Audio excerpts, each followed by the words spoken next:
Excelentíssim senyor president, molt il·lustres senyores i senyors acadèmics, família del doctor Tomeu Nadal, benvolgut amics tots. Del mismo modo que las universidades actuales se pueden realizar estudios y licenciaturas de doble o incluso de triple grado, con la sesión de hoy la RAMIC se marca dos objetivos diferentes pero a la vez interrelacionados y complementarios.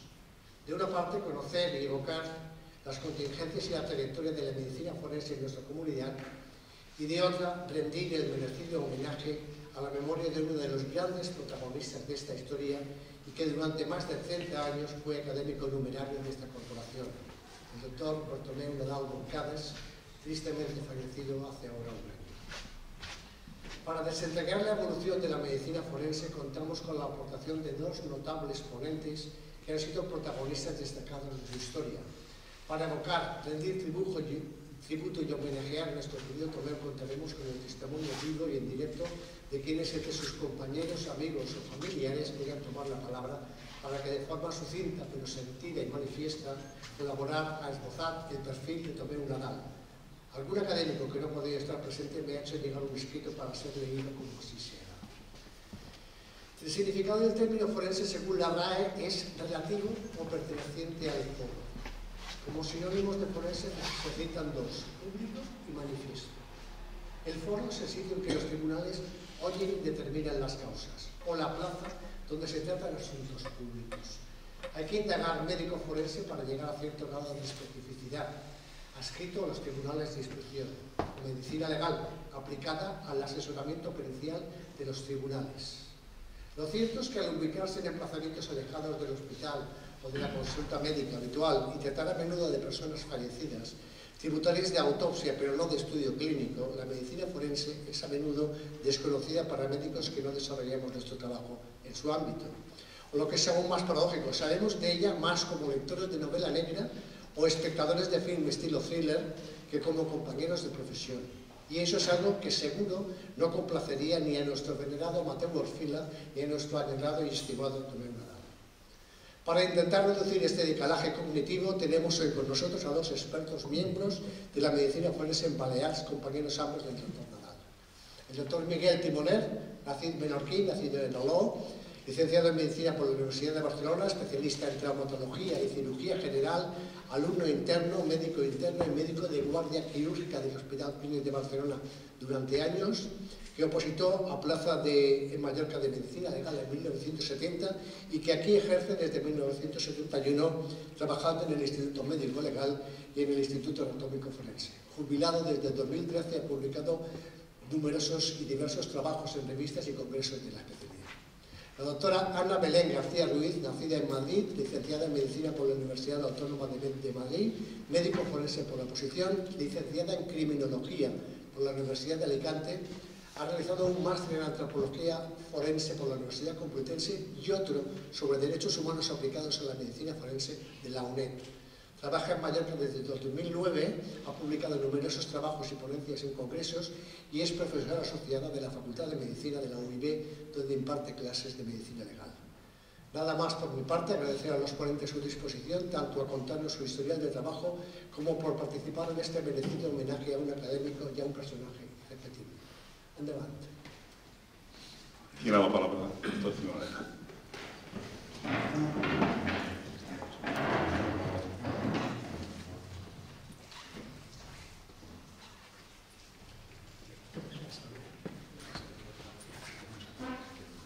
Señor presidente, ilustres académicos, colegas, compañeros, amigos todos y especialmente familia del doctor Nadal, a quien a partir de este momento voy a llamar como le llamábamos nosotros siempre, sus compañeros, como le llamaba yo, que es Tomeu. En primer lugar, me permitirá, señor presidente y todos, que hable un minuto de algo personal mío de cuando yo tenía 14 años. A los 14 años, después de haber aprobado la reválida de cuarto, mi padre me compró un ciclomotor Mobileri de menos de 50 centímetros cúbicos, o sea, lo que yo podía conducir cuando tenía 14 años, porque entonces la licencia de conducción para chavales como yo con pantalón corto era posible si se tenía 14 años. O sea que yo feliz con mi mobilet. A los 15 resultó que la legislación cambió y resultó que los de 15 años no podían conducir un mobilet. Por tanto, yo iba por todas partes con mi Menorca, con mi ciclomotor, mi cartulina en la cartera y evitando las vías principales para evitar a la pareja de la Guardia Civil no fuera cosa que me pararan, vieran que yo tenía 15 años y yo no podía conducir aquello hasta los 16, a pesar de que yo tenía un título vigente para poderlo llevar. A los 16 ya pude estar más en orden, sacar el carnet de identidad y aquí se termina la anécdota. Pero no se termina la consecuencia. La consecuencia es que yo ya viví en ese momento que la legislación cambiaba por menos de nada. Uno aparecía en un sitio pudiendo conducir y a los pocos meses ya no podías hacerlo. Y unos meses más tarde, y así toda cuestión de esperar. Esto ha sido una constante en la vida nuestra, no solamente la mía, y ha sido una constante en la vida legal, judicial y la de los forenses. El continuo cambio de normativa, de legislación y de reglamentos. Al doctor Nadal le conocí yo en primero de medicina, en Barcelona, pero como el tiempo es muy corto, vamos a cortar todo esto y ya tenemos al doctor Nadal que está en Madrid terminando medicina, estando ya él de interno en medicina legal y también como médico en curso de especialización en el servicio de ginecología y obstetricia de García Orcoyen. En aquel momento los médicos en España teníamos mal acceso a plazas remuneradas de trabajo. La organización más importante era la de la Seguridad Social y no se abrían lo que se llamaban las escalas. Por tanto, quienes queríamos acceder a algún tipo de trabajo más o menos estable, mirábamos lo que se convocaba. Y una de las cosas que se convocaba siempre eran plazas de medicina forense en toda España y siempre con multitud de vacantes. Esto se producía porque la particularidad de la medicina forense era de tener un reglamento en el que después de aprobar las oposiciones, si llegabas al sitio que te correspondía, podías pedir o vacaciones o podías pedir la excedencia al día siguiente. Una particularidad que normalmente no se da en ningún otro cuerpo y que ahora tampoco se da. Pero que esto venía del tiempo en que los médicos forenses trabajaban sin prácticamente cobrar nada. No me detendré en la figura de Mateo Orfila más que para recordar que a partir de él nace la vocación de mucha gente en el campo de la medicina legal, la medicina forense. Pero sí me detendré en lo que era el título de médico forense. El título de médico forense, este es el mío, una fotocopia del mío, es un título que nos daba el Ministerio de Justicia si aprobábamos estas oposiciones. En aquel momento estas oposiciones tenían prestigio, eran difíciles. Yo recuerdo que en las nuestras, en las que yo participé junto con Tomeu Nadal y el doctor Alberto de Castro, que aprobamos y superamos, pues eran 40 plazas y había casi más de 400 solicitantes. Por tanto, era unas oposiciones, todo el mundo en España sabe lo que es, no era un examen. Y a partir de aquí nosotros recibimos un nombramiento para pasar a ser un brazo del juez. ¿Qué pasaba con la medicina forense en España? La medicina forense en España había nacido al mismo tiempo que Orfila, al que hemos visto antes, había descubierto los procedimientos para aclarar y ayudar a la justicia en la determinación de causas de fallecimiento. Entonces, entre los muchos médicos que ejercieron cosas y que a lo mejor van a salir más adelante también, hubo uno al que se le tiene un poco por consenso como el padre de la medicina forense en España. No es que fuera el padre, pero vamos a decir que fue el heredero y el principal impulsor. El doctor Pedro Mata, nacido en Reus, se metió en política después de ser médico, como la política a veces es perseguida, se tuvo que largar. Se tuvo que largar de España, se tuvo que refugiar en Montpellier y desde de allí pasó 2 años en el París, en el que Orfila estaba en primera fila y ya era decano de la Facultad de Medicina. Entonces, el doctor Mata, cuando volvió, porque pudo volver por política, se había convertido ya en un vocacional de la medicina legal y la medicina forense. Era un hombre con una capacidad de trabajo extraordinaria. Este es la primera página de un libro suyo que durante muchos años era el misal y el libro de texto de la medicina legal en España. Son 5 tomos espesos, densos y llenos de contenido que realmente se lee realmente como una novela, pero que no deja de ser un máster completo. Pero este hombre además fue ministro, fue senador, fue gobernador de Madrid, fue ministro de las Cuentas Públicas de España, fue el primer catedrático, logró que le crearan la primera cátedra de medicina legal en Madrid y consiguió ordenar, crear una serie de legislaciones para que se instituyera la medicina legal en los distintos juzgados de España. Ya había conatos de este tipo, pero lo que no había era presupuesto.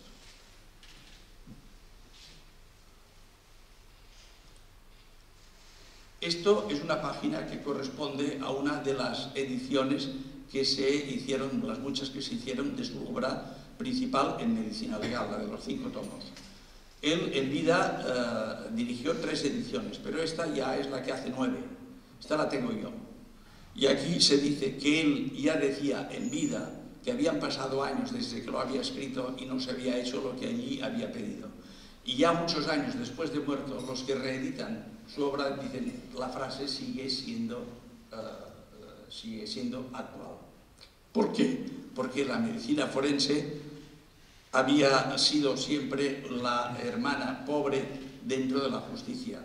Y la administración de justicia, el Ministerio de Justicia, ha sido siempre, por lo clásico, pues el ministerio más pobre y menos dotado de los ministerios de toda la administración pública española. Pedro Mata, y les digo, funda la primera cátedra, con la ley de sanidad crea la figura de los facultativos forenses, crea lo que será el cuerpo de médicos forenses y crea, escribe, consigue que aprueben una serie de legislaciones. Pero una cosa es escribirlo y publicarlo en la Gaceta de Madrid y otra es llevarlo a la realidad. En 1889 se unificó por decreto a los médicos forenses y lo que llamaban médicos de prisiones preventivas. En 1891 se reorganizó el cuerpo y, vamos rápido, se crea el cuerpo de sanidad de prisiones y por tanto los médicos forenses se crean limitados a ser unos médicos para tratar a los que estaban encerrados o prisioneros, detenidos, por decirlo más propiamente, en las prisiones de los partidos judiciales. En 1915 se unificó todo esto y a partir de aquí es cuando realmente se pone en marcha la figura del médico forense. Esta figura ya estaba creada en los códigos de 1883. Ya se decía que en cada partido judicial, cada juzgado de instrucción, tenía que tener un funcionario que era el médico forense. Otra cosa es que fuera de un cuerpo, que se accediera por oposición o se accediera por concurso o específicamente con una formación. Pero lo que sí estaba claro es que legalmente cada juzgado tenía que tener su médico forense. ¿Qué pasaba? Que como no se pagaban muy mal, continuamente estaban estas plazas vacantes, mal dotadas. Yo me he encontrado trabajos extensos sobre detalles del siglo XIX y, por ejemplo, cuando se refiere a Palma dice hay 2 juzgados, hay 2 médicos, pero no cobran nada. Y en Ibiza está vacante porque nadie quiere hacerlo. Y de Inca de Manacor ni habla. Y de Menorca ni siquiera recuerda que había juzgado ni médico forense. Y esto es en la segunda mitad del siglo XIX. Ya después de la guerra, después de la República, sí que ya viene una reorganización. Durante la República se dotaron una serie de plazas, pero entonces había la dualidad entre unas categorías que eran las de Madrid y Barcelona y el resto de España. Esta dualidad ahora se mantiene con otra denominación, pero sí que se mantiene. Eran los médicos forenses de clase especial, con la categoría de profesores y con un reconocimiento en el sistema de remuneración de trienios que hacía que pudieran aumentar sus emolumentos, sus ingresos. También era la forma de acceder a ellos. Tenían que llevar un mínimo de 2 años de experiencia en otro cargo similar, pero en un partido, y acceder además por otra oposición restringida, o bien llevar más de 20 años de experiencia y acceder por concurso.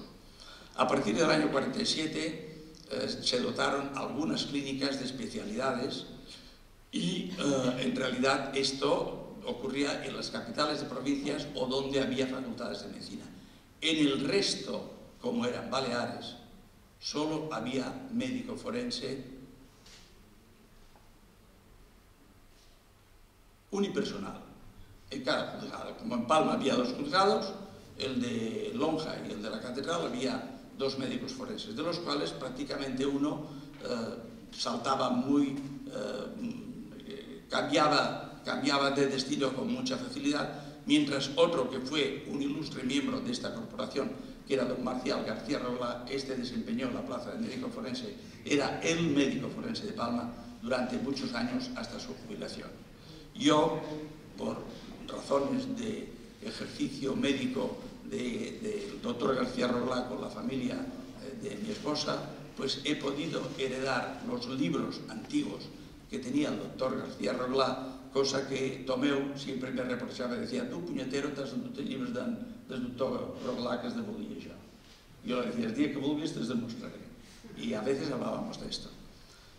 Además de los médicos forenses, había el Instituto Nacional de Toxicología con 3 secciones. Esto no ha cambiado nada, pasamos rápido por esto, pero el año 14 ya se creó la Escuela de Medicina Legal en la Universidad Complutense.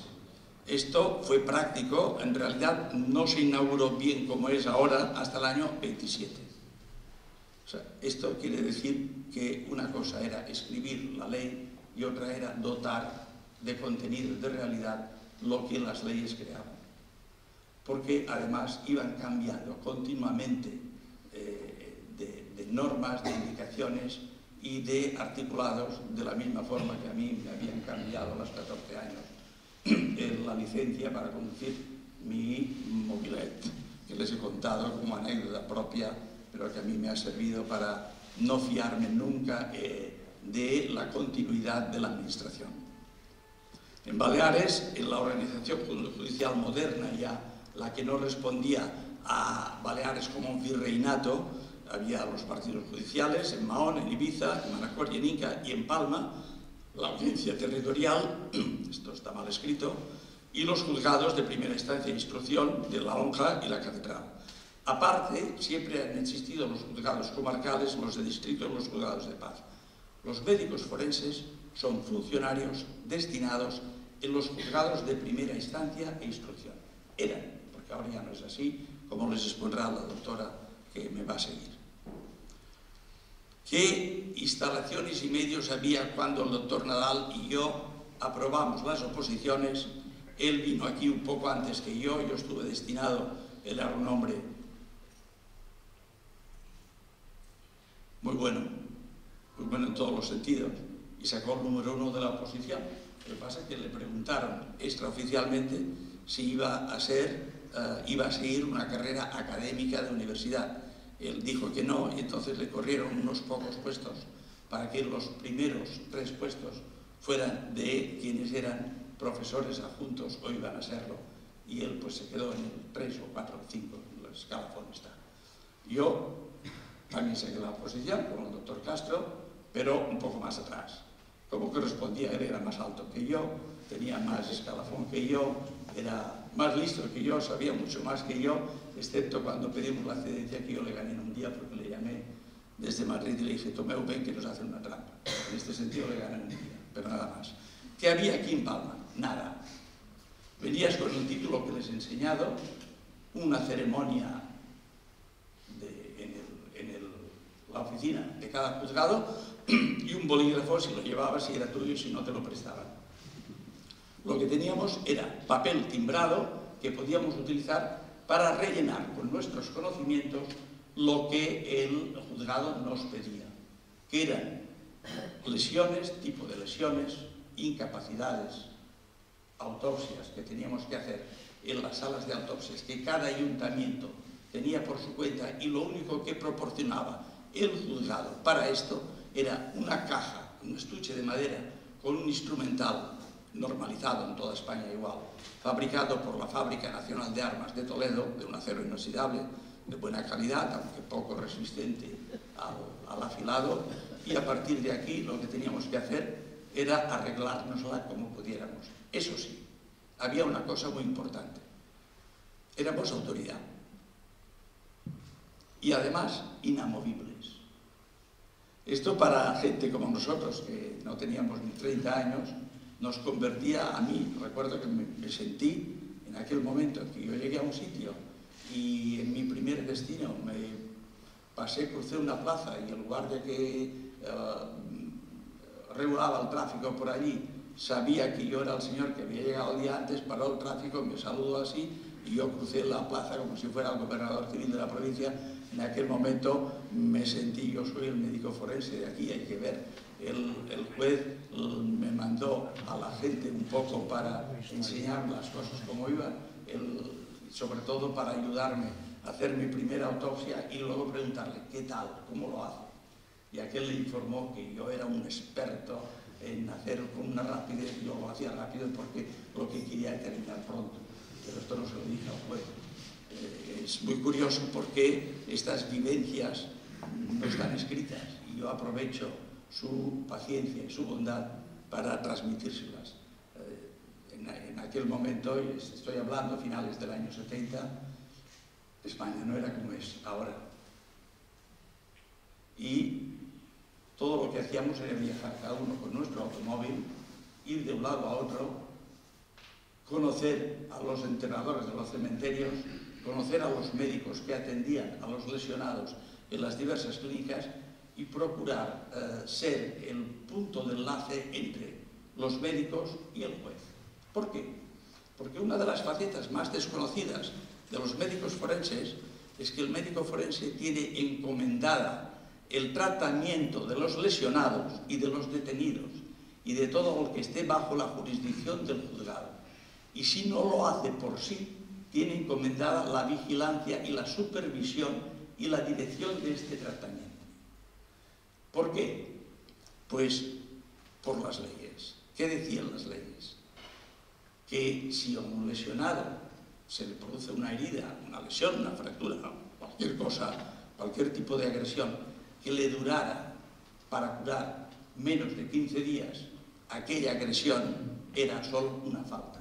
Y el organismo, para juzgarle, castigarle si procedía, y en todo caso hacerle todo lo que hubiera que hacer, era un organismo de menor categoría muchas veces que el mismo juzgado de primera instancia de instrucción.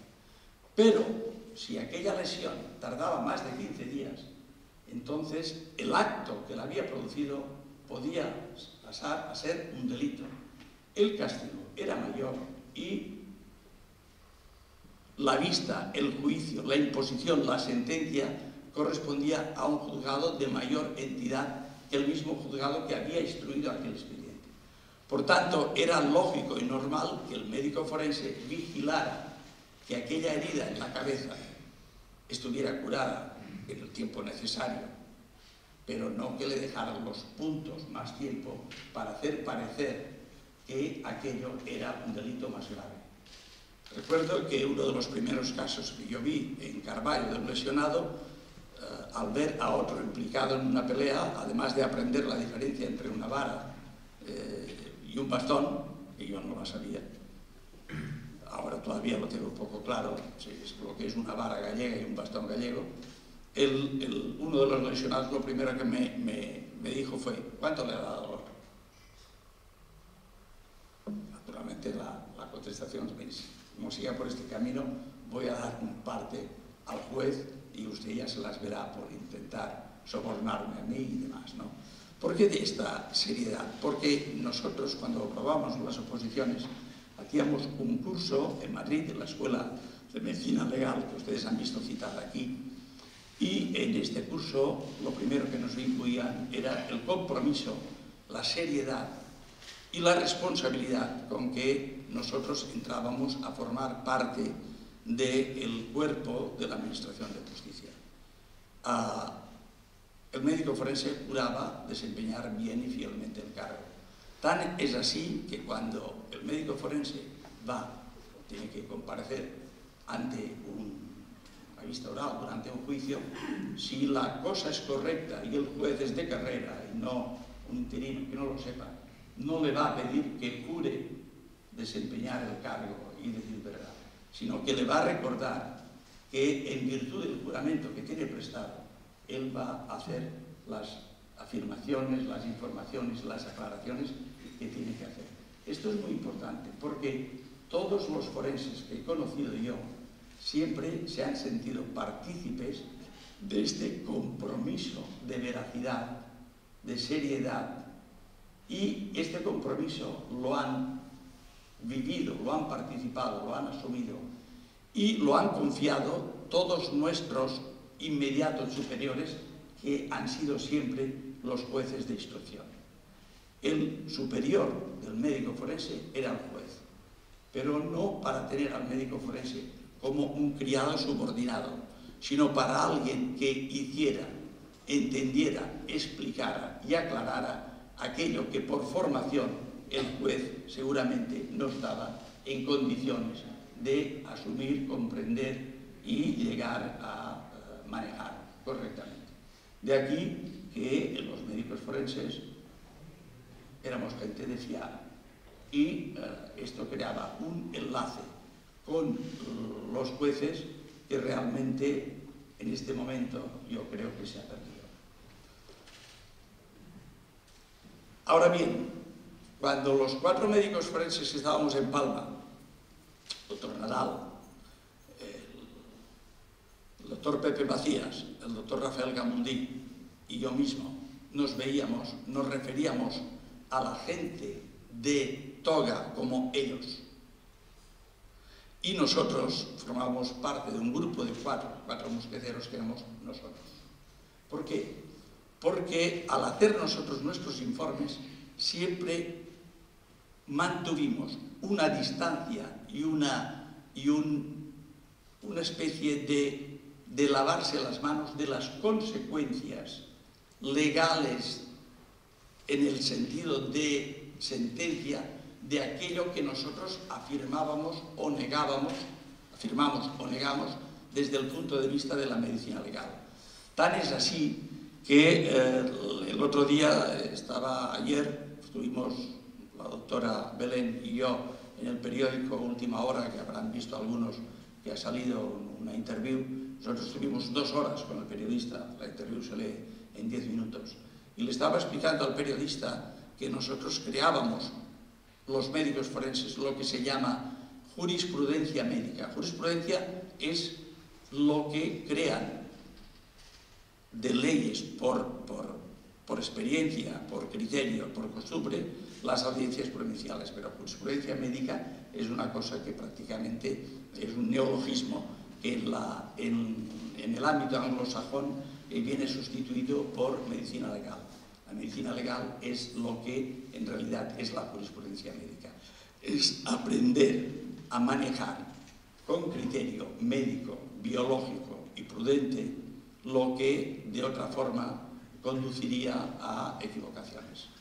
Como el tiempo es muy corto, yo les voy a abreviar muchas de las cosas que en realidad pueden conocer de forma mucho más sencilla hoy día, que es a través de Internet. Pero aquí les he recordado lo de los trucos. Recuerdo que en el curso que nosotros teníamos que hacer forzoso de 6 meses, el cual implicaba estar unas semanas en Madrid y después hacer unas prácticas tuteladas en algún juzgado de nuestra elección, convivíamos con aquellos médicos profesores, el título era de profesor, medicina legal, de Madrid, capital. Había catedráticos, profesores, grandes especialistas y todos con muchísima experiencia. Y convivíamos 24 horas de guardia con ellos, intercambiando continuamente experiencia. Y en este preciso momento ya yo recuerdo mi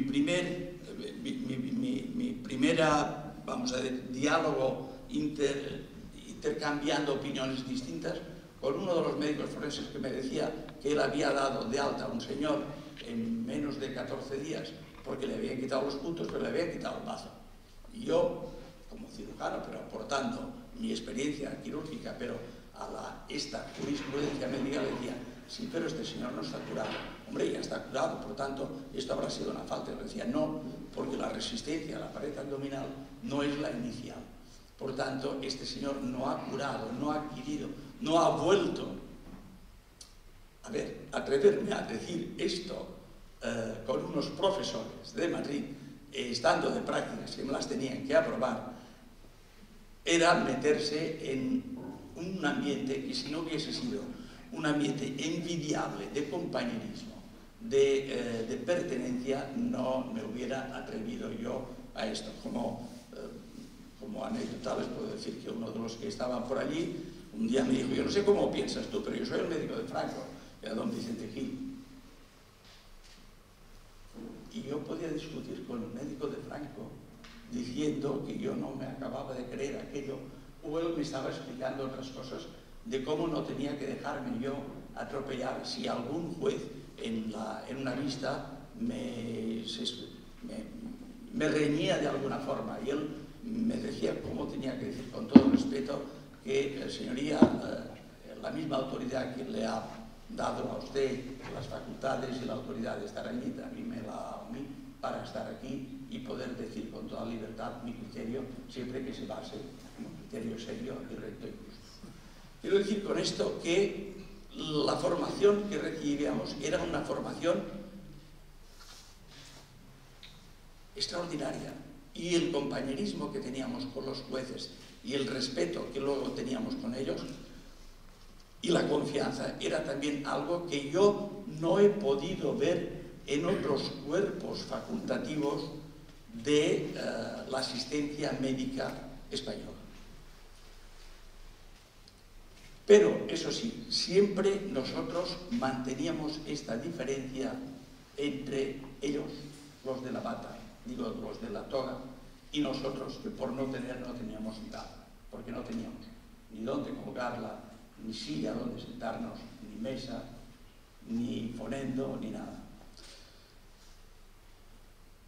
Tomeu había estado muchos años en Madrid, se había formado allá, y esto crea relaciones, esto crea aprendizaje también de procedimientos. Y el hombre se movió tanto que al cabo de poco tiempo pudimos tener nosotros lo que en 100 y pico de años no se había podido tener, que era un local para una clínica médico-forense. Lo pudimos tener en unos bajos, debajo de la escalera, y allí tener ya un local, una parte separada con una cortina, un biombo, una camilla, una mesa, unas sillas y un instrumental mínimo, y enseguida ya una luz de Wood para poder examinar lesiones especiales de las que él, pues lógicamente, la utilizaba también para sus exploraciones, sus colposcopias, y por tanto nos enseñó a utilizar la luz de Wood para el resto de las heridas y fracciones de la piel.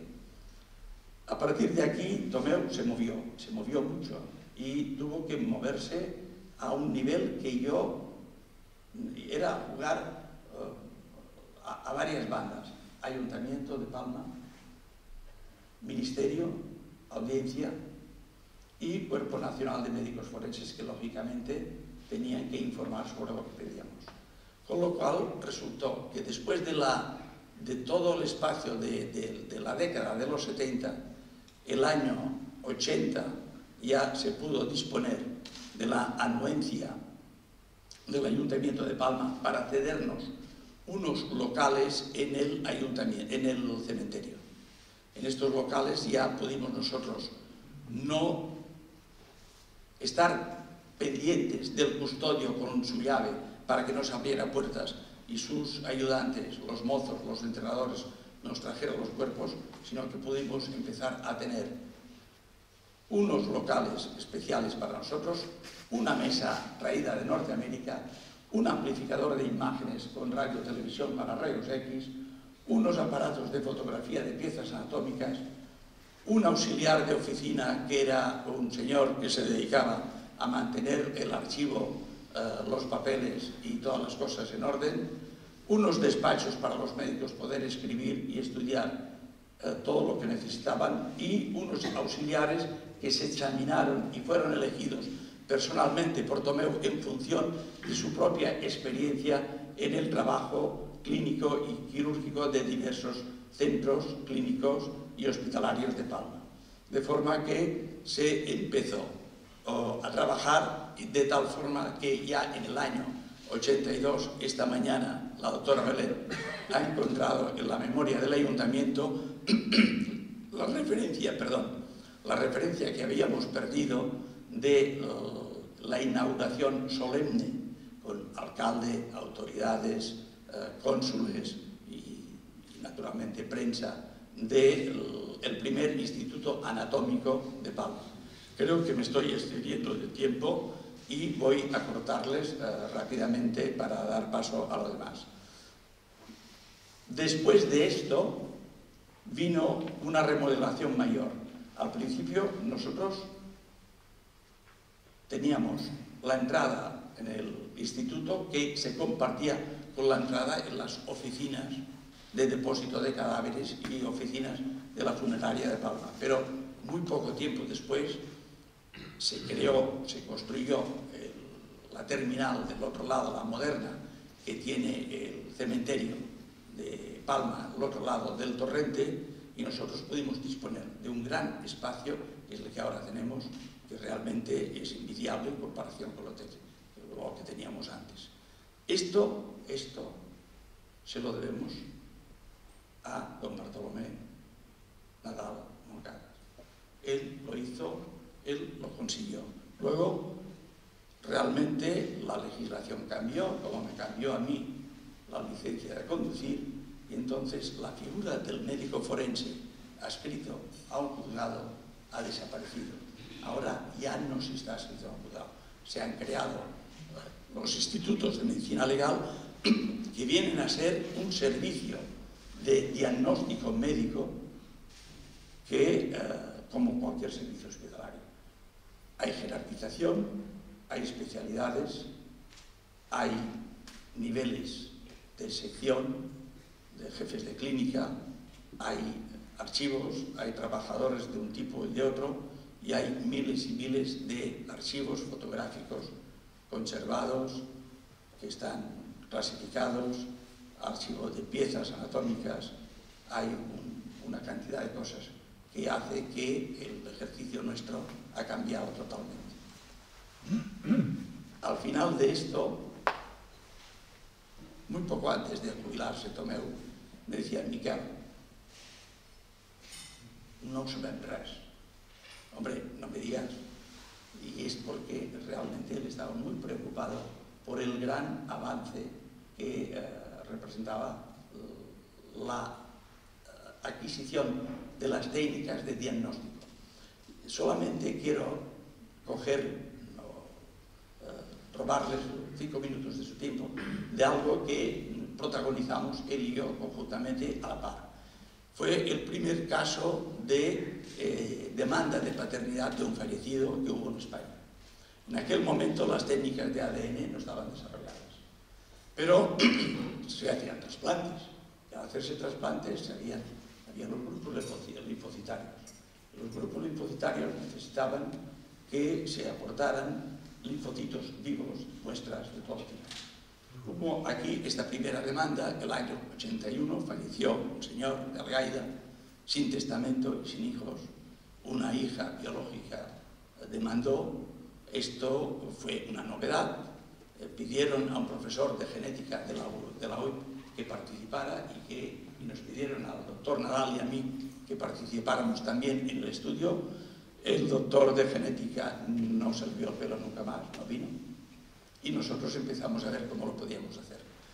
Contábamos con la ayuda de los que empezaban a estudiar genética en Santiago de Compostela, Luis Carracedo, que era un químico, el profesor Concheiro, que había sacado el número 1 de la oposición porque le habían corrido el sitio de Tomeu y lo habían puesto a él porque era ya profesor adjunto, iba a seguir la carrera académica, y luego pues contábamos con mis amistades del Hospital Clínico de Barcelona, donde se había hecho el primer trasplante de riñón bastantes años antes en España. Por tanto, nosotros pudimos empezar a hacer estos estudios. No les voy a entretener más porque esto fue muy complicado.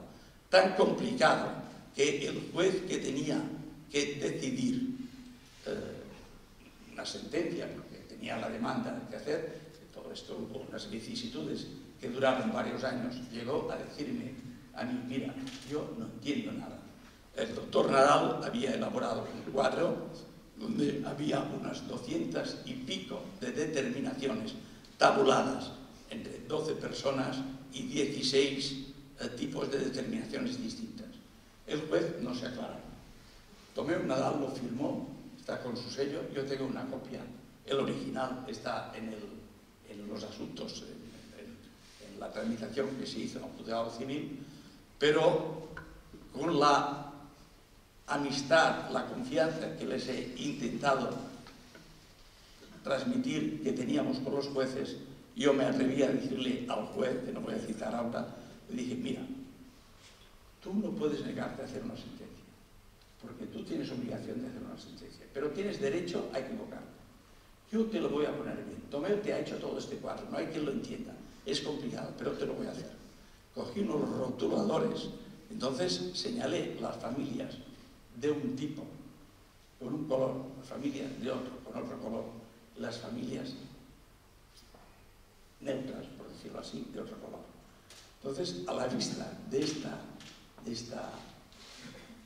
esta aportación coloreada del cuadro que había hecho Tomeu, el juez entendió la incompatibilidad y la gran posibilidad de compatibilidad que había en aquel cuadro, y se dictó la primera sentencia de paternidad invocada, reclamada para un fallecido, estando el otro posible padre legal también fallecido de España. He de reconocer que el cuadro lo hizo Tomeu, en los colores los puse yo, la verdad, pero el juez lo vio claro.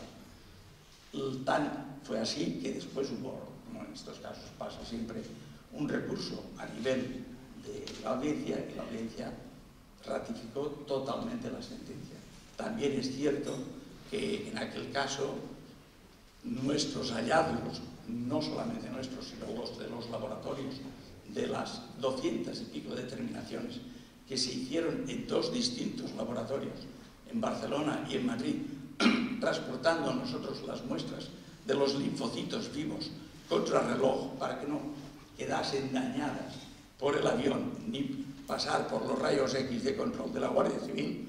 Entonces hay que decir que aquello permitió descartar el padre que no era, y la posibilidad matemática deducida de las tablas que ya estaban en marcha en aquel momento pudo ayudar al juez que, en base a otros indicios, decidir quién era el real padre verdadero de aquella persona. Les hablaría de multitud de anécdotas que protagonizó Tomeu y o protagonizamos juntos, pero espero que me las pregunten después, porque será mucho más divertido que lo que les he explicado yo ahora. Cuando me pidieron para hablar de esto, yo le sugerí al ilustre académico, doctor Forteza, que para hablar de lo moderno cogiéramos una persona más joven que yo, una forense moderna, porque yo ya estoy jubilado. Doctora Belén, por favor.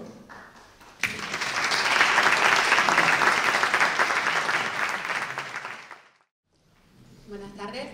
En primer lugar, pues quería agradecer a la Real Academia el darme la oportunidad de participar en esta charla y también en con cariño especial para la familia del doctor Nadal, el que yo conocí cuando me incorporé aquí en mi primer destino dentro del Cuerpo Nacional de Médicos Forenses. Y bueno, yo le conocía al doctor Nadal haciendo autopsias. Mi pasión, mi vocación es el área de la patología forense, y él me vio por primera vez haciendo autopsias y yo pues venía de la Facultad de Medicina y he de reconocer que no he hecho un ejercicio quirúrgico y que tenía una forma un poco rústica de hacer las autopsias. Entonces me regaló mi primera tijera de disección, todavía la conservo, y me dio una de las mejores lecciones de disección que he recibido en toda mi carrera. Bueno, yo voy a empezar hablando y voy a intentar ser breve y transmitir un poco cuál ha sido el cambio que ha sufrido la medicina forense desde todo lo que nos ha contado el doctor Timoner a lo que podemos ver en la actualidad dentro del ejercicio normal de un médico forense. El médico forense adscrito a los juzgados, que trabajaba fundamentalmente en dos áreas, una que es el área de la clínica forense, que podríamos llamar la medicina legal de los sujetos vivos, todo aquello que está relacionado con procedimientos judiciales en los que intervienen personas pues en el área de la psiquiatría, en el área de la responsabilidad criminal o en el área de los accidentes de tráfico, por ejemplo, y el Instituto Anatómico Forense, donde se hacía la medicina forense dedicada a lo más tradicional o lo que más se asocia con la figura del médico forense, que son las autopsias judiciales.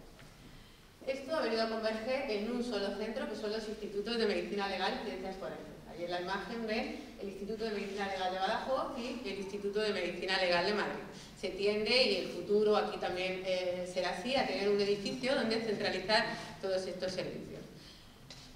Ya lo ha comentado el doctor Timoner, cuál fue el origen del Cuerpo Nacional de Médicos Forenses, que tuvo lugar en 1862, después de la creación de las cátedras de Medicina Legal. Y bueno, pues en realidad la actividad médico-forense no cambia mucho hasta que se produce una modernización con la Ley Orgánica del Poder Judicial de 1985, una modernización de la justicia. Y dentro de esta modernización de la justicia, en 1988, una serie de profesionales elaboran lo que va a ser las bases de la medicina forense del futuro. Una medicina forense moderna, acorde a las necesidades sociales de la época. Entonces, en ese libro se recoge por primera vez la figura de los institutos de medicina legal como lugares centralizados y técnicos donde se realice la actividad de la medicina forense.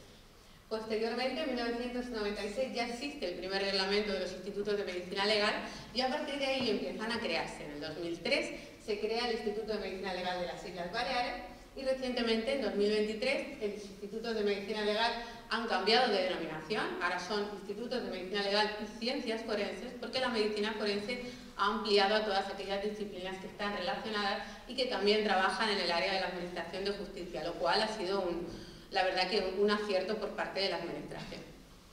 Como nos ha comentado el doctor Timoner, bueno, pues aquí tenemos las dos áreas que tenemos en la actualidad en el Instituto de Medicina Legal. La parte del Instituto de Medicina Legal de aquí de la izquierda, esta imagen, es el servicio de patología y el servicio de laboratorio, que son las instalaciones que están en el cementerio que anteriormente pertenecían a la empresa funeraria municipal y son aquellas en las que el doctor Nadal pues, facilitó la consecución de la misma. Y luego a la derecha la imagen de lo que es hoy en día la clínica médico-forense, donde se realiza toda la actividad que está relacionada con el sujeto vivo. ¿Qué ha supuesto la creación de los institutos de medicina legal y ciencias forenses? Bueno, pues dos cambios grandes, uno en el área de la organización y otro en el área de las funciones de la medicina forense. En la organización, ahora los institutos de medicina legal, el forense sale de los juzgados, ya no es una parte del juzgado, un empleado más o un funcionario más dentro del organigrama del juzgado, sino que tiene su sede en una institución independiente, en una institución que está organizada desde el punto de vista jerárquico. Es un órgano técnico que depende del Ministerio de Justicia y algunos de los institutos de medicina legal están transferidos a las comunidades autónomas por cuestiones de transferencia de competencias autonómicas. Es un órgano de auxilio a la Administración de Justicia. Anteriormente se hablaba de los institutos de medicina legal al servicio de la Administración de Justicia y hoy en día se le define como un órgano técnico que auxilia, sobre todo auxilia a la figura del juez y magistrado, en todas aquellas cuestiones en las que necesitan una serie de conocimientos médicos para poder aplicar de forma más correcta las leyes. Una novedad es que establece una jerarquía interna. Ya el doctor Timoner nos ha comentado que antes el médico forense era el médico forense del juzgado y tenía cierta autonomía, o por así decirlo, toda la autonomía en su manera de trabajar. Ahora dentro del Instituto de Medicina Legal hay un organigrama, una estructura que depende del director, hay una serie de servicios y hay una serie también de secciones. El doctor Nadal fue el primer jefe de servicio de patología forense del Instituto de Medicina Legal tras su creación en 2003 y accedió a su puesto además por un concurso de oposición en base a sus méritos. Además, los institutos de medicina legal, como les digo, han pasado a denominarse de ciencias forenses porque han incorporado una plantilla multidisciplinar. Ya no está solamente el médico forense. Además, hay un equipo de psicólogos forenses, hay un equipo de trabajadores sociales, hay también una serie de facultativos según las distintas especialidades, químicos, farmacéuticos, histopatólogos, y hay mucho personal técnico de anatomía patológica, por ejemplo, o personal técnico de laboratorio. Y, por supuesto, también todos aquellos compañeros administrativos que son los que gestionan la documentación interna. Al final, lo que conlleva es una tecnificación de la actividad laboral y, sobre todo, una búsqueda de uniformidad en la manera de trabajar y de establecer una serie de protocolos y de guías de trabajo para que, de forma más o menos uniforme, toda la función del Instituto de Medicina Legal y de todos los médicos forenses vaya en esa línea de las necesidades actuales de la Administración de Justicia. También, en cuanto a medios personales y medios materiales, pues ha supuesto una mejora sustancial en mayor o menor medida según cada uno de los desarrollos de cada zona. Las funciones de los institutos de medicina legal y ciencias forenses, pues la función tradicional, que son las funciones periciales, las que de alguna manera todo el mundo conoce. Estas que he recogido aquí son las que relacionamos más con el ámbito de la clínica forense, como es la valoración del daño corporal, por ejemplo, en incapacidades laborales, en accidentes de tráfico, las indemnizaciones de las secuelas. Todo el área relacionada con la psiquiatría forense, que es en aquellos casos en los que los trastornos o las enfermedades mentales impiden que las personas puedan gobernarse por sí mismas o ser responsables de sus actos en el ámbito de un procedimiento jurídico. Y aquí he señalado otra de las áreas que desde pues, todas estas modificaciones legislativas que hemos tenido en los últimos años también ha hecho que la medicina forense se haya especializado en distintos tipos de delitos y en este caso tenemos una unidad de valoración forense integral en la violencia sobre la mujer. También dentro de la función pericial, pero ya relacionado con el servicio donde yo ahora en la actualidad pues trabajo, tenemos el laboratorio forense. En el caso de Baleares es un laboratorio de química, está ubicado aquí en Palma de Mallorca y lo que hace es hacer todas aquellas periciales relacionadas con el área de la toxicología. Después el servicio de patología forense, que es el servicio donde ya trabajaba, yo compartí mesa de autopsias con el doctor Nadal en este servicio, y una pequeña unidad de la que menciono porque yo me siento especialmente orgullosa y es una unidad de antropología y odontología forense que es una de las pocas que hay en los institutos de medicina legal a nivel nacional. Solamente hay cuatro unidades y la de Baleares pues es una de ellas, donde se realiza trabajo especializado en restos ya óseos o en cadáveres en muy mal estado de conservación. Una novedad respecto a la medicina forense más tradicional es una función docente dentro del Instituto de Medicina Legal.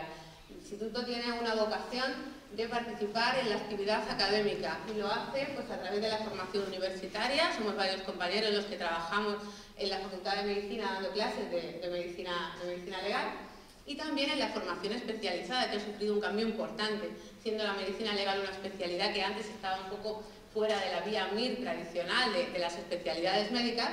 En 2020 se integró dentro del sistema MIR y se estableció un sistema de rotación que mejora enormemente la formación de los profesionales, que hace que estén 4 años dedicados a aprender la especialidad, le da a la especialidad, bajo mi punto de vista, toda la importancia formativa que tiene, porque anteriormente hablábamos, en los años de Tomeu y de Miguel y también en el mío, de una posición parecida a la de los jueces. Tú eras médico, te licenciabas en medicina, te estudiabas un temario y te presentabas a una oposición, tal y como puede hacer un juez hoy en día. Y esta formación reglada como especialista pues enriquece muchísimo y facilita mucho la labor posterior. También los institutos de medicina legal tienen una vocación investigadora. En el área de la medicina legal, aquí tenemos uno de los últimos aparatos de cromatografía de última generación que han llegado al laboratorio de Baleares y que nos permiten detectar sustancias emergentes que son ahora bastante habituales en nuestro medio.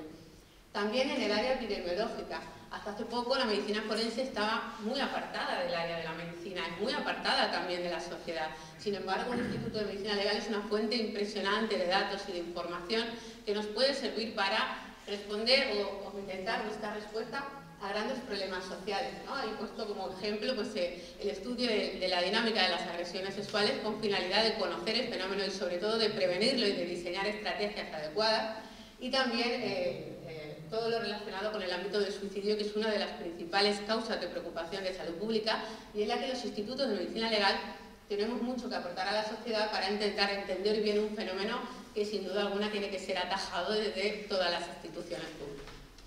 Y también en el área clínico-preventiva, ¿no? Cada vez nos acercamos más a la sanidad.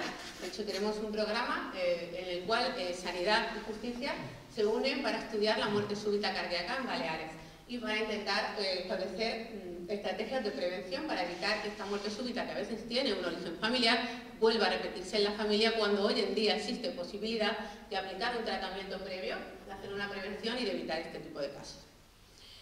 Y bueno, voy a hacer simplemente una breve pincelada a lo que puede ser la medicina forense del futuro, que como hemos visto pues, en los últimos años o en las últimas décadas, la revolución ha sido enorme.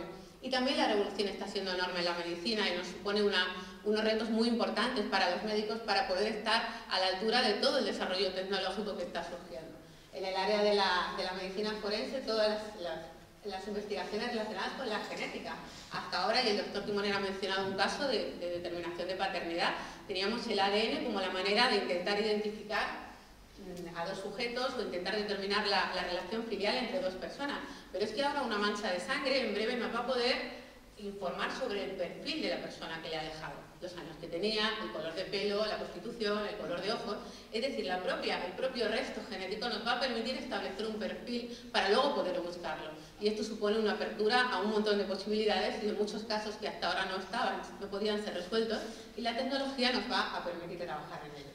También la proteonómica, porque la genética está llegando a un punto en el cual pues, hay ciertas cuestiones que no va a poder responderla, y esta nueva disciplina va a ayudar. Todo lo relacionado con las pruebas de imagen, aquí tenéis una imagen de la famosa biopsia, ¿no? Que no ha llegado nunca a sustituir, y bajo mi punto de vista no sustituiría a una autopsia tradicional, pero sí que supone una herramienta esencial, sobre todo en aquellos casos como la pandemia de COVID que hemos vivido últimamente, y que podría suponer una herramienta esencial para asegurar el trabajo de los profesionales.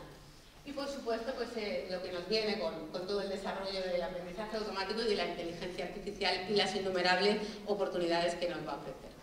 Y por último, permítanme que dedique un momento a mencionar una función o un área médico-forense que creo que también tendrá importancia, la tiene en la actualidad y la tendrá en el futuro, y es el aspecto del ámbito humanitario, ¿no? De alguna manera los médicos forenses hemos salido de los juzgados, hemos entrado a la sociedad a través de los institutos de medicina legal, y nos va a permitir de alguna forma también romper las barreras nacionales y dentro de un mundo tan global como el que vivimos, poder ofrecer soluciones a cuestiones que exceden de nuestras fronteras, ¿no? Como puede ser toda aquella casuística relacionada con la complejidad del contexto migratorio y las violaciones de derechos humanos, donde los médicos forenses tenemos mucho que aportar a la sociedad y supone una herramienta fundamental para entender estos procesos y sobre todo para trabajar en ellos y en sus soluciones. Por último, una pequeña reflexión, y es que hemos ganado mucho con los institutos de medicina legal, nos hemos aproximado a un modelo clínico de ejercer la medicina, con un trabajo en equipo, mucho más técnico, mucho más cualificado, entre comillas, decirlo de cualificado, me refiero a la cantidad o al arsenal de herramientas de los que disponemos ahora, y este concepto de ciencias forenses que abarca toda la complejidad que tiene la medicina forense en el momento actual. Es cierto que nos hemos alejado de la actividad judicial cotidiana, de esta relación que decía el doctor Timoner tan cercana que en un momento había con los órganos judiciales, unas cosas pues han ido por otras. No dejamos de ser un servicio médico en un ministerio de justicia que nos comprende relativamente poco, donde es difícil esta ubicación y se trabaja en ello, y también que es una institución poco conocida por la sociedad, no solamente el instituto, sino también la especialidad. Siempre se nos asocia un poco con los cadáveres, con los muertos, las autopsias, y la medicina forense es mucho más amplia que todo eso. Y por último, simplemente quería mencionar que si de alguna manera hemos llegado a la medicina forense actual, que es una medicina forense moderna y al servicio de todas las necesidades de una sociedad como la que tenemos, es porque ha habido grandes figuras en el camino que han trabajado en la línea de convertir esta medicina forense en una disciplina moderna, amplia y que dé respuesta a las necesidades de la sociedad.